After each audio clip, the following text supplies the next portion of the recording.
একদিন আমার form master মাকফুর sir আমাকে এবং আমার আরও ৩ জন বন্ধুকে ডাকেন। তো তিনি ডেকে আমাদেরকে একটি খবরের পত্রিকা দেখান, খবরের কাগজ দেখান। সেখানে মূলত আইস ব্রেকার অফ নলেজ প্রতিযোগিতার একটি খবর ছাপা হয়েছিল এবং সেখান থেকে মূলত আমরা প্রতিযোগিতা সম্পর্কে জানতে পারি। যদি বাংলাদেশের কেউ এই ইভেন্টে যেতে চাই তাহলে আমি তাকে বলবো ভালো মতো প্রিপারেশন নিতে, এবং সে যদি ভালো মতো প্রিপারেশন নিয়ে প্রথম রাউন্ডটা ভালো মতো পার করতে পারে তাহলে দ্বিতীয় রাউন্ডটা আশা করতেছি সে এমনিতেই ভালো করবে, এবং তৃতীয় রাউন্ডে বেশি কারুকার্য করার দরকার নাই, শুধুমাত্র মোটামুটি আকারে একটি ভিডিও বানালেই হবে। আমি বলতে চাই যে এখন যে আমি কথা বলতেছি, আমার কথা বলার পোস্টার সম্পর্কেও সেখানে অনেক কিছু শিখিয়েছে আমাকে। আগে যেভাবে কথা বলতাম তার থেকে অনেকটা পরিবর্তন এসেছে।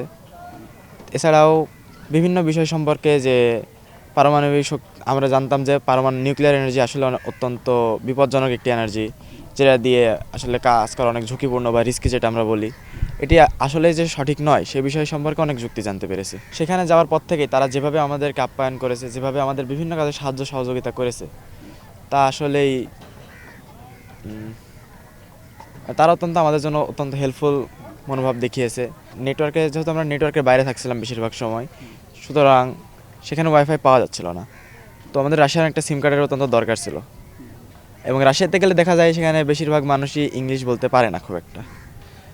তো সেখানে তারা আমাদেরকে নিজেরাই নিয়ে গিয়েছিল, তারা নিজেরাই সেখানে গিয়ে আমাদেরকে সিম কার্ড কিনে আমাদেরকে দিয়ে দিয়েছিল। তাদের থাকার ব্যবস্থা অত্যন্ত উন্নত ছিল আমি বলবো।